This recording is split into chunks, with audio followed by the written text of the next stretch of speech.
নমস্কার দর্শক বন্ধু, জীবনবাণী অনুষ্ঠানে প্রভু যিশুর নামে আপনাকে স্বাগত জানাই। ঈশ্বরকে ধন্যবাদ দিই যে এই অনুষ্ঠানের মাধ্যমে তার জীবনদায়ী বাক্য আপনার সাথে ভাগ করে নেবার সুযোগ তিনি আমাদের দিয়েছেন। আর আপনি ঈশ্বরের বাক্যের এই ধারাবাহিক আলোচনার মধ্যে দিয়ে বিশেষভাবে উদ্দীপ্ত হচ্ছেন। আমি বিশ্বাস করি প্রভুর বাক্য আজও আপনাকে উদ্দীপ্ত করবে এবং আপনি জীবনে চলার পথে নতুন দিশা খুঁজে পাবেন। আসুন না, এখন আমরা প্রার্থনা সহকারে তার জীবনদায়ী বাক্য শ্রবণ করি। শ্রবণ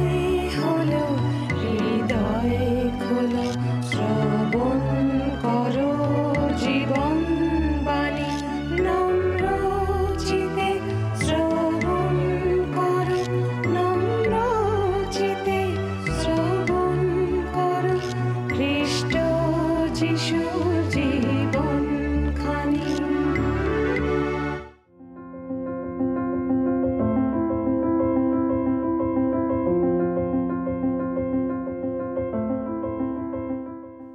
আমার বিশ্বাস আপনি নিয়মিত আমাদের সঙ্গে আমাদের এই জীবনবাণী অনুষ্ঠানে উপস্থিত আছেন, আর আপনি জানেন যে এই অনুষ্ঠানে আমরা বর্তমানে পবিত্র বাইবেলের পুরাতন নিয়ম থেকে দানিয়েলের পুস্তকটি নিয়ে আলোচনা করছি। আমাদের এই ধারাবাহিক অধ্যয়নে আমরা এই পুস্তকটির অনেকখানি ইতিমধ্যেই অধ্যয়ন করেছি। শাস্ত্রের এই অংশে ঈশ্বর ভাববাণী ও দর্শনের মাধ্যমে দানিয়েলকে মানব সমাজ, বিশেষ করে ইসরায়েলের ইতিহাস সম্বন্ধে অবগত করেছিলেন। দানিয়েল মূলত ইসরায়েল দেশকে কেন্দ্র করে যে ইতিহাস রচিত হয়েছিল, দর্শনের মাধ্যমে সেগুলি আগে থেকেই বিস্তারিতভাবে জানতে পেরেছিলেন। এই দর্শনের অধিকাংশ ইতিমধ্যে পূর্ণ হয়ে গেছে, কিন্তু এই পূর্ণ হয়ে যাওয়া দর্শন আবার মানব ইতিহাসের শেষ সময়েরও পূর্ব ছায়া। উদাহরণস্বরূপ আমরা দেখেছি ইসরায়েলের ইতিহাসে একজন জঘন্য নির্যাতনকারী খলনায়কের ভূমিকায় আন্তিওকস ইপিফানেস নামক ব্যক্তির আবির্ভাব হতে। মানব ইতিহাসের শেষকালে এক অতি সংকটপূর্ণ সময়ে যে খ্রিস্টারির আবির্ভাব হবে, আন্তিওকস ইপিফানেস হচ্ছে তারই পূর্ব ছায়া। এই পুস্তকটির 10ম অধ্যায়ে আমরা দেখেছি যে পারস্য রাজ কোরসের শাসনকালের 3য় বছরে কোনো এক স্বর্গদূত এসে দানিয়েলকে কিছু বিষয় জ্ঞাত করেছিলেন। তার ঠিক আগে দানিয়েল জিহুদীদের মুক্তির জন্য অবিরত প্রার্থনা করছিলেন, কিন্তু সেই প্রার্থনার উত্তর আসতে বিলম্ব হওয়ার কারণে সেই সময় দানিয়েল 3 সপ্তাহ ধরে উপবাস করেছিলেন। তিনি সেই বছরের প্রথম মাসের 24 তারিখে হিদ্দেকল মহানদীর তীরে অবস্থিতি করার সময় পুনরুত্থিত খ্রিস্টের মহিমান্বিত রূপ দর্শন করেন। এই দৃশ্যের ফলে তিনি অচৈতন্য হয়ে যান, ভূমিতে পড়ে যান। ঠিক তখনই সেই অজ্ঞাত পরিচয় স্বর্গদূত তার কাছে আসেন এবং তাকে নিজের পায়ের ওপরে দাঁড়াতে সাহায্য করেন। সেই স্বর্গদূত, যিনি সম্ভবত প্রধান স্বর্গদূত গাব্রিয়েল ছিলেন, এসে তাকে বলেন যে তার প্রার্থনার উত্তর নিয়ে তিনি অনেক আগেই যাত্রা করেছিলেন, কিন্তু যাত্রাপথে বাধাপ্রাপ্ত হয়েছিলেন। এরপর তিনি দানিয়েলকে ইসরায়েলের সাম্প্রতিক ইতিহাসের বিষয়ে জ্ঞাত করা শুরু করেন। দানিয়েলের পুস্তকের 11 অধ্যায়ে এসে আমরা দেখি যে সেই স্বর্গদূত দানিয়েলকে সেই বিষয় বিস্তারিতভাবে জানাচ্ছেন। এছাড়াও আরও কয়েকটি বিশেষ বিশেষ বিষয় এই অধ্যয়নে আমরা এখন অধ্যয়ন করব। এখানে আমরা আন্তিওকস ইপিফানেসকে চিহ্নিত হতে দেখব, পাপ পুরুষের হিংস্র ও উচ্চস্বরে আস্ফালন দেখব এবং স্বেচ্ছাচারী রাজার সাময়িক বিজয় সম্বন্ধেও জানব। আপনার নিশ্চয়ই স্মরণে আছে, এর আগে আমাদের আলোচনায় বলা হয়েছিল যে এই পুস্তকের 10 থেকে 12 অধ্যায়ে যে দর্শনের কথা লেখা আছে, প্রকৃতপক্ষে সেটা একই দর্শন। সুতরাং 11 অধ্যায়ের বিষয়বস্তু আগের অধ্যায়েরই বিস্তৃতি। এটা একটি অত্যন্ত গুরুত্বপূর্ণ অধ্যায়, কারণ এটি 9ম অধ্যায়ের 70 সপ্তাহের কিছু বিশদ বিবরণ পূরণ করে, যা বিশেষভাবে দানিয়েলের স্বজাতি ইসরায়েলের সঙ্গে সম্পর্কিত। এটি দ্বিতীয় অধ্যায়ের বহু ধাতব মূর্তি এবং সপ্তম অধ্যায়ের জন্তুর মাধ্যমে প্রকাশিত হওয়া 4টি সাম্রাজ্যের শেষ 3টি সাম্রাজ্যের কিছু বিশদ বিবরণও পূরণ করে। এই অধ্যায়ের গুরুত্ব এতটাই যে শয়তান সেই স্বর্গদূতকে দানিয়েলের কাছে তার প্রার্থনার উত্তর নিয়ে আসতে বাধা দিয়ে রেখেছিলেন, কারণ এই ভাববাণী হচ্ছে দানিয়েলের স্বজাতির সঙ্গে গভীরভাবে সম্পর্কিত দুটি গুরুত্বপূর্ণ জাতিকে নিয়ে। আর এই দুই জাতি হলো পারস্য ও গ্রিস। এই অধ্যায়ের আরেকটি গুরুত্বপূর্ণ অবদান হলো এটি ভাববাণীর মাধ্যমে পুরাতন ও নতুন নিয়মের মধ্যবর্তী ব্যবধানকে সেতু বন্ধন করে। আমরা পুরাতন ও নতুন নিয়মের মধ্যবর্তী সময়কে নিঃশব্দতার যুগ রূপে উল্লেখ করি, যা পুরোপুরি সঠিক নয়। দুই নিয়মের মধ্যবর্তী সময়কালটি ছিল ইসরায়েলের সর্বাধিক দুঃখভোগের সময়। তারা অরাম দেশ ও মিশর দেশ উভয় দেশের দ্বারাই নির্যাতিত হয়েছিল। এই দুই জাতি যখন একে অপরের সঙ্গে যুদ্ধ করত, তখন তাদের সেনাবাহিনী পরস্পরকে আক্রমণ করার জন্য বারবার ইসরায়েলের ভূখণ্ডের মধ্যে দিয়ে যাতায়াত করত, যার ফলে প্যালেস্টাইন তাদের মাঝখানে পড়ে যেত। এই দুই নিয়মের মধ্যবর্তী সময়কালেই আন্তিওকস ইপিফানেসের উত্থান হয়, যে ভবিষ্যতের খ্রিস্টানেরই এক প্রতিচ্ছবি। সে ছিল সেলুকাস নিকেটারের বংশের একজন সদস্য, এবং আমরা যখন এই অধ্যায়ে তার প্রসঙ্গে আসব, তখন তাকে শনাক্ত করব সে জিহুদীদের উপর ভয়ঙ্কর নির্যাতন করা একজন শাসক ছিল, যে কিনা যে কোনো ফৌরন, হামান, হিটলার কিংবা আধুনিক যে কোনো শক্তিশালী দেশকেও ছাড়িয়ে যেতে পারে। তাকে জিহুদি ইতিহাসের নিরো বলা হয়, তাকে মহা অপবিত্রকারী বলেও অভিহিত করা হয়েছে। এই অধ্যায়ে একটি উল্লেখযোগ্য বিভাজন রয়েছে, যা ইতিহাস ও ভাববাণীকে ঐতিহাসিক অংশকে শেষকাল বিষয়ক অংশ থেকে আলাদা করে। মনে রাখবেন, এই বিষয়গুলি যখন লিপিবদ্ধ করা হয়েছিল তখন সেগুলো সম্পূর্ণভাবে ভবিষ্যতের বিষয় ছিল, কিন্তু এখন আংশিকভাবে পূর্ণ হয়ে গেছে। এই ভাববাণীটি তুলনামূলকভাবে জটিল, এবং এটি এমনভাবে আমাদের গভীরে প্রবেশ করে যা গড়পড়তা মানুষ সাধারণত মেনে নিতে পারে না। অধিকাংশ মানুষ ভবিষ্যৎবাণীর উত্তেজনাপূর্ণ ও চমকপ্রদ অংশই বেশি পছন্দ করে, কিন্তু তারা ঈশ্বরের বাক্যের গভীরে গিয়ে অন্বেষণ করতে চায় না যে সেখানে সত্যিই কি বলা হয়েছে।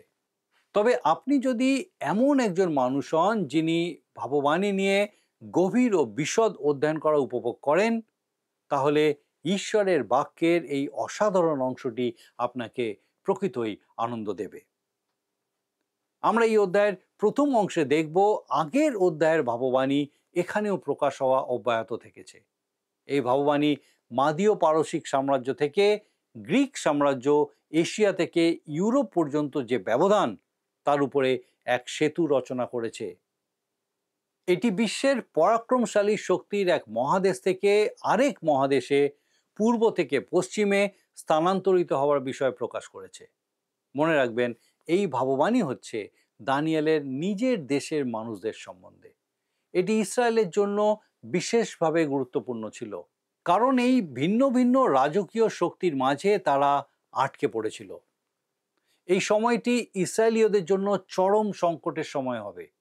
আমরা আজকের বিস্তারিত অধ্যয়ন শুরু করব 11 অধ্যায়ের প্রথম পদটি পাঠ করে। আসুন পাঠ করি 11 অধ্যায় তার 1 পদ। আর মাদীয় দারিয়াবশের প্রথম বৎসরে আমি তাহাকে সবল ও শক্তিমান করিতে দাঁড়াইয়াছিলাম।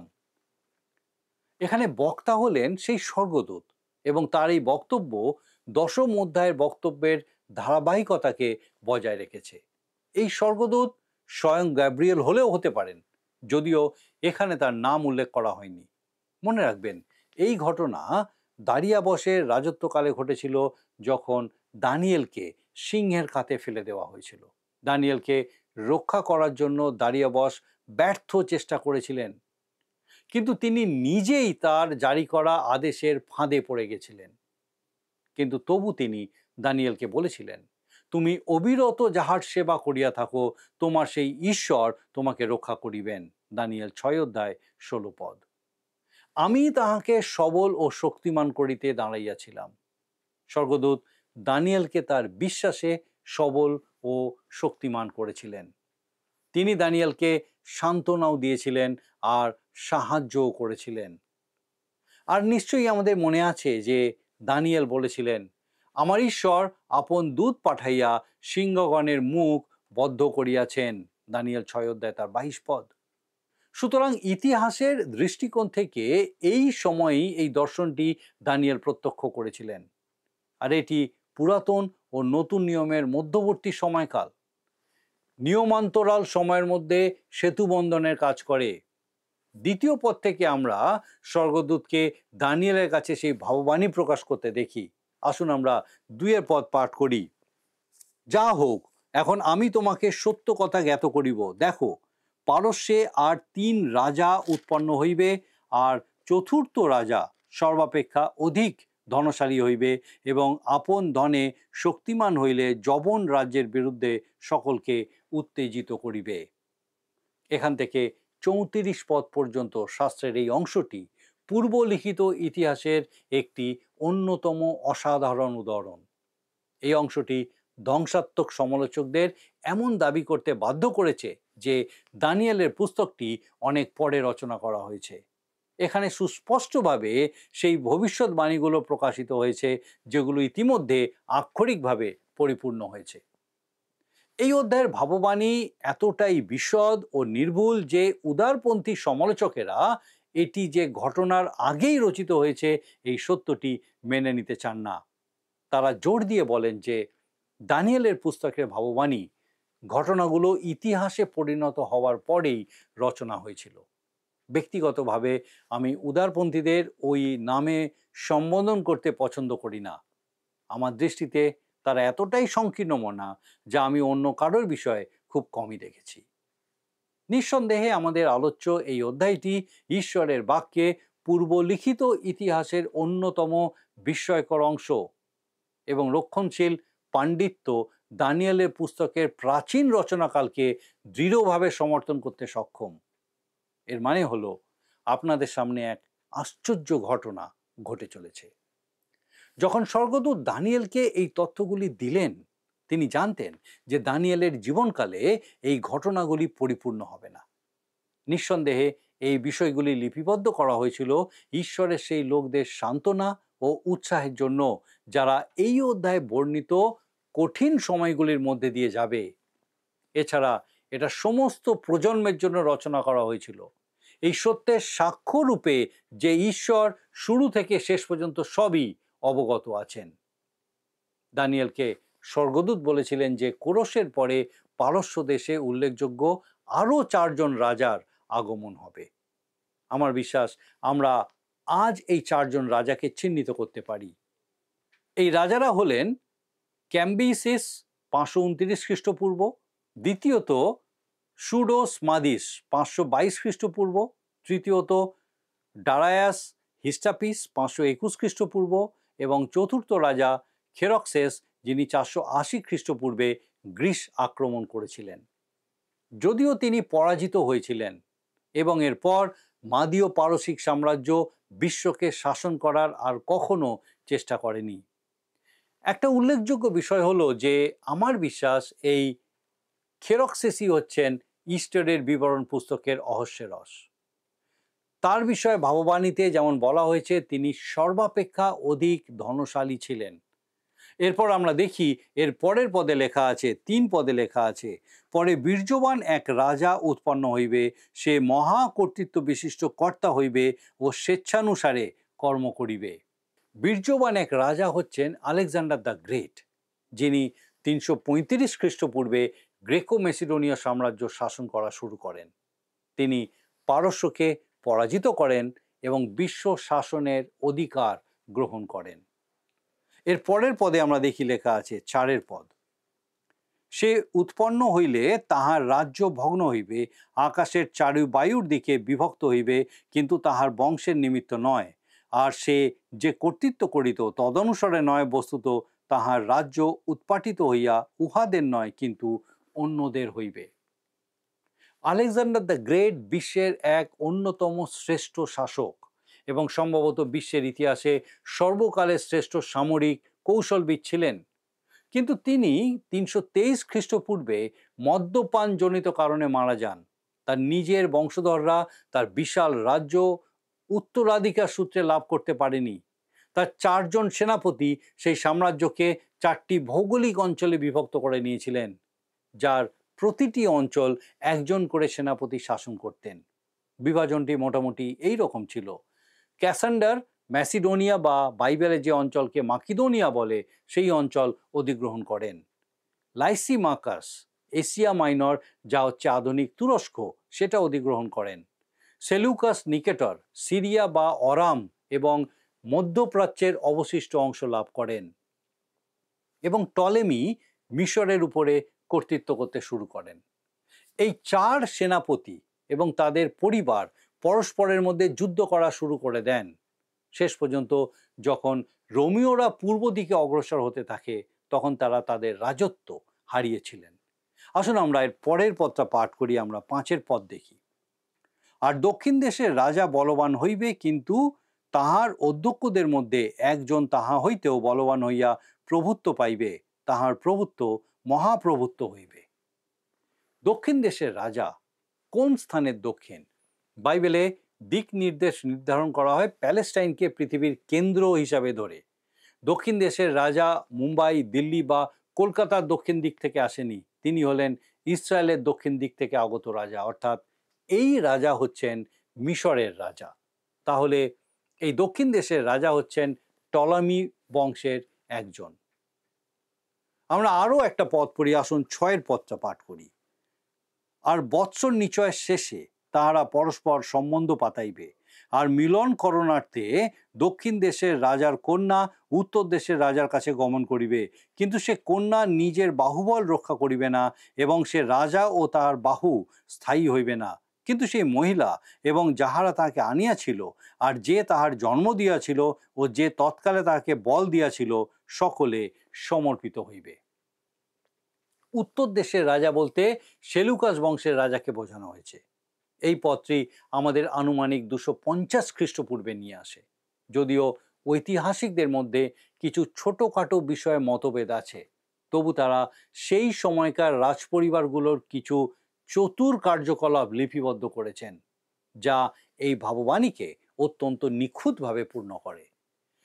যুদ্ধে লিপ্ত এই 2 পরিবারের মধ্যে একটা মিত্রতা গঠনের উদ্দেশ্যে মিশরের টলেমি ফিলাডেলফাস তার কন্যা বেরেনাইসকে সিরিয়ার আন্তিওখাস থিওসের সঙ্গে বিবাহ দেন। আন্তিওখাস সেই সময় লাউডিস নামে এক মহিলার সঙ্গে বিবাহিত ছিলেন, যার সঙ্গে তার বিবাহ বিচ্ছেদ হয়। 2 বছর পরে ফিলাডেলফাস মৃত্যুবরণ করেন, আর তাই আন্তিওখাস থিওস বেরেনাইসকে তার পুত্র সহ পরিত্যাগ করেন এবং তার প্রথম স্ত্রী লাউডিসকে নিজের কাছে ফিরিয়ে নিয়ে আসেন। আবার অন্যদিকে লাউডিস আন্তিওখাস থিওসকে বিষ দিয়ে হত্যা করেন এবং বেরেনাইস ও তার পুত্রকে হত্যার আদেশ দেন। এরপর লাউডিস তার নিজের পুত্র সেলুকাস ক্যালিনিকাসকে সিংহাসনে বসালেন। এটা ছিল এক অভিনব এবং চতুর কূটনীতি। আর এটা খুবই আশ্চর্যের বিষয় যে কিভাবে এই ঘটনা দানিয়েলকে দেওয়া ভাববাণীতে অন্তর্ভুক্ত হয়েছে। এর পরের ঘটনা জানতে আসুন আমরা এর পরের পদটা পাঠ করি। 7 পদ। তথাপি তাহার মূলের এক পল্লব হইতে একজন তাহার পদে উৎপন্ন হইবে, আর সৈন্যের বিরুদ্ধে আসিয়া উত্তর দেশের রাজার দুর্গে প্রবেশ করিবে এবং সেই সকলের বিপক্ষে ব্যাপিতা হইয়া পরাক্রম দেখাইবে। ইনি ছিলেন বেরেনাইসের ভাই টলেমি ইউএরগেটিস। তিনি এক সেনাবাহিনী নিয়ে সিরিয়া আক্রমণ করেন এবং সেই সময়কার আন্তিওখিয়া নগরীর বন্দর রূপে পরিচিত দুর্গ দখল করেন। আমরা লক্ষ্য করব এর পরের 2টি পদে কি লেখা আছে, 8 এবং 9 পদ। আর সে তাহাদের ঢালা প্রতিমাগণের সহিত তাহাদের রৌপ্য ও স্বর্ণের নানা রমণীয় পাত্রের সহিত তাহাদের দেবগণকে বন্দী করিয়া মিশরে লইয়া যাইবে, পরে কয়েক বছর উত্তর দেশের রাজা হইতে নিবৃত্ত থাকিবে। আর সে দক্ষিণ দেশের রাজার রাজ্যে প্রবেশ করিবে, কিন্তু নিজ দেশে ফিরিয়া যাইবে। ইতিহাসে লেখা আছে যে টলেমি ইউরেগেটিস যুদ্ধের লুটদ্রব্য হিসাবে মিশরে নিয়ে গেছিলেন 4000 তালন্ত সোনা, 40,000 তালন্ত রূপা এবং 2500 মূর্তি। আপনি কি বুঝতে পারছেন কিভাবে এই শাস্ত্রের বাক্য অক্ষরে অক্ষরে পূর্ণ হয়েছে? আসুন আমরা আরও কয়েকটা পদ পাঠ করি, আমরা 10 পদ থেকে পাঠ করি। তাহার পুত্রগণ যুদ্ধ করিবে এবং বিপুল বল সমারোহ সংগ্রহ করিবে, তাহারা আসিবে, উথুলিয়া উঠিয়া বাড়িতে থাকিবে এবং তাহারা ফিরিয়া আসিবে ও তাহার দুর্গ পর্যন্ত যুদ্ধ করিবে। তাহাতে দক্ষিণ দেশের রাজা ক্রোধাবিষ্ট হইবে এবং যাত্রা করিয়া তাহার সহিত উত্তর দেশের রাজার সহিত সংগ্রাম করিবে, সেও মহা সমারোহে একত্র করিবে, কিন্তু সেই সমারোহ উহার হস্তে সমর্পিত হইবে। ওই সমারোহ নিত হইবে ও সে উদ্ধত চিত্ত হইবে আর সহস্র সহস্র লোককে নিপাত করিবে, তথাপি প্রবল থাকিবে না। উত্তর দেশের রাজা ফিরিয়া আসিবে এবং প্রথম সমারোহ অপেক্ষা বৃহৎ সমারোহ একত্র করিবে, আর কাল পর্যায়ের শেষে বৎসর নিচয়ের শেষে মহাসৈন্য ও প্রচুর সামগ্রী লইয়া আসিবে। 10 থেকে 13 পদ। মিশর ও সিরিয়ার মধ্যে লাগাতার যুদ্ধ হতে থাকলো। বিস্তারিত বিশ্লেষণে না গিয়ে শুধু এইটুকু বলা যায় যে এই সময়কালে ইসরায়েল বারবার ভুল সিদ্ধান্ত নিয়েছিল এবং ফলস্বরূপ একবার এক শক্তির আবার অন্যবার আরেক শক্তির হাতে বন্দী হয়ে পড়েছিল। তৎকালে দক্ষিণ দেশের রাজার বিরুদ্ধে অনেক লোক উঠিবে এবং এই দর্শন যাহাতে সফল হয় সেই জন্য তোমার জাতির মধ্যে দুর্জন সন্তানেরা আপনাদিওকে উচ্চ করিবে, কিন্তু তাহারা পতিত হইবে। দানিয়েল তার 11 অধ্যায় 14 পদ। সেই সময় ইসরায়েল জাতির অনেকেই হত হয়েছিল। তারা উত্তর দেশের রাজা ও দক্ষিণ দেশের রাজার উভয়ের হাত থেকে অকথ্য ভোগান্তির শিকার হয়েছিল। আমাদের আজকের অধ্যয়ন আমরা এখানেই শেষ করব। আমাদের আগামী পর্বে আমরা ইসরায়েল ও তার আশেপাশের দেশগুলির ইতিহাস সম্পর্কে এই অধ্যায়ের আরও যা কিছু লেখা আছে সেই সমস্ত বিষয় আলোচনা করব। কিন্তু আসুন আজকে আরেকবার দেখে নিই আজকের দিনে আমরা যে যে বিষয়গুলো আলোচনা করলাম সংক্ষেপে আমরা আরেকবার দেখি। প্রথমত, স্বর্গদূত দানিয়েলের কাছে ইসরায়েলকে কেন্দ্র করে তার সাম্প্রতিক ইতিহাসকে অবগত করেছিলেন। দ্বিতীয়ত, পারস্য দেশে কোরশ রাজার পর আরও 3 রাজা রাজত্ব করবেন, যার মধ্যে চতুর্থ রাজা বাইবেলে যিনি অহস্যেরস নামে আখ্যাত ছিলেন, অত্যন্ত ধনশালী ছিলেন। তারপর পারসিক সাম্রাজ্যের পতন হয় এবং যবন বা গ্রিক সাম্রাজ্যের মহাবিক্রমশালী সম্রাট আলেকজান্ডার দ্য গ্রেটের আবির্ভাব হয়। আলেকজান্ডারের অকাল মৃত্যুর পর তার 4 সেনাপতি তার সাম্রাজ্যকে নিজেদের মধ্যে বিভক্ত করে নেন এবং ক্রমে ক্রমে নিজেদের মধ্যে যুদ্ধে লিপ্ত হয়ে যান। আমার বিশ্বাস মহান ঈশ্বর এই যে আলোচনা আমরা করলাম তার জীবন্ত বাক্যের আলোচনা, বিশেষভাবে এই আলোচনার মধ্যে দিয়ে আপনার সঙ্গে কথা বলেছেন। যে বিষয় আপনার জানার দরকার, যে বিষয় আপনার জীবনে উপলব্ধি হওয়া প্রয়োজন, আমার বিশ্বাস ঈশ্বর আপনাকে উপলব্ধি করতে সাহায্য করেছেন। আসুন প্রার্থনা করি, আর আমি চাইব আপনিও যোগ দিন। আসুন প্রার্থনা করি। করুণাময় সৈক্য পিতা, তোমার ধন্যবাদ, স্তুতি, প্রশংসা, গৌরব করি সুন্দর সময়ের জন্য। ধন্যবাদ দিই তোমার পবিত্র পরাক্রমে প্রভু তুমি আমাদের প্রত্যেককে সহায় সবর্তী ঈশ্বর। বিশেষ করে ধন্যবাদ দিই আমাদের সেই প্রত্যেক দর্শক বন্ধুর জন্য যে তুমি তাদের সঙ্গে আছো, তোমার জীবন্ত বাক্য দ্বারা প্রতিনিয়ত তাদের সঙ্গে কথা বলছো। বিশেষ করে এই সময় প্রার্থনা করি ও পিতা, এই মুহূর্তে যদি কোনো ব্যক্তি আমাদের দর্শক বন্ধু কোনো দুরারোগ্য রোগে আক্রান্ত থাকেন, প্রার্থনা করি প্রভু তোমার পবিত্র পরাক্রমে স্পর্শ করো, তোমার অনুগ্রহের হাত পিতা তুমি বাড়িয়ে দাও এবং সেই অসুস্থ শরীরকে তুমি স্পর্শ করো এবং তোমার পবিত্র পরাক্রমে তোমার সেই স্বর্গীয় আরোগ্যতায় সেই অসুস্থ শরীরকে তুমি সুস্থ করো। প্রভু তোমার যিশু নামে দয়া করো এবং প্রভু তুমি তোমার উপস্থিতি, তোমার সহভাগিতা সেই ব্যক্তিকে, সেই পরিবারকে উপলব্ধি করতে সাহায্য করো। যে পিতা প্রত্যেক মুহূর্ত তুমি তাদের সঙ্গে আছো, যদিও অসুস্থতা খুব কঠিন, কিন্তু প্রভু সেই অসুস্থতার মধ্যেও তুমি তাদের সঙ্গে আছো এবং পিতা তোমার উদ্দেশ্য, তোমার পরিকল্পনা তুমি পূরণ করে চলেছো। এই বিশ্বাসে সেই প্রত্যেককে তুমি সবল করো পিতা, তোমাতে আরও নির্ভরশীল করো, তোমাতে আরও বৃদ্ধি পেয়ে তোমাতে এগিয়ে চলতে তুমি সাহায্য করো। আমাদের প্রত্যেক দর্শক বন্ধু, তাদের পরিবার পরিজন প্রত্যেককে তোমার পবিত্র আত্মার পরাক্রমে সুরক্ষিত রাখো, সমস্ত মন্দতা থেকে রক্ষা করো, তোমার আশীর্বাদে পূর্ণ করো। তোমার যিশু নামে ভিক্ষা দয়া করে শ্রবণ ও গ্রহণ করো। Amen.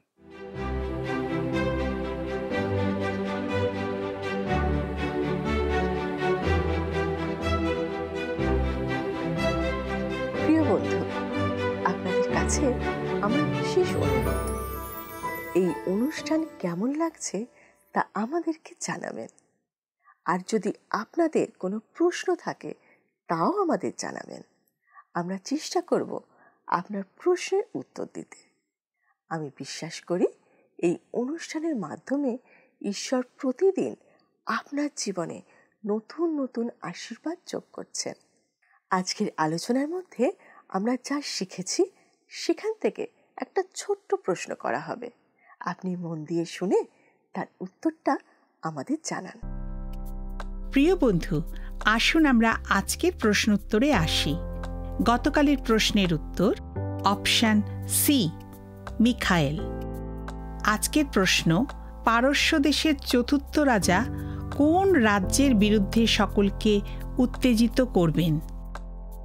Option A, Romeo, B, জবন, সি, বাবিল, ডি, ইসরায়েল। বন্ধু, এই প্রশ্নের উত্তর আগামীকাল সন্ধে 6টার মধ্যে option A, B, C, D সহকারে আপনার নাম ও সম্পূর্ণ ঠিকানা সহ 9433497235 এই নম্বরে SMS বা হোয়াটসঅ্যাপে পাঠাবেন।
যদি আপনার এই অনুষ্ঠান ভালো লেগে থাকে তাহলে এই নম্বরে একটি মিসড কল করুন। তাহলে আপনি পরের বারের বিজয়ী হতে পারেন।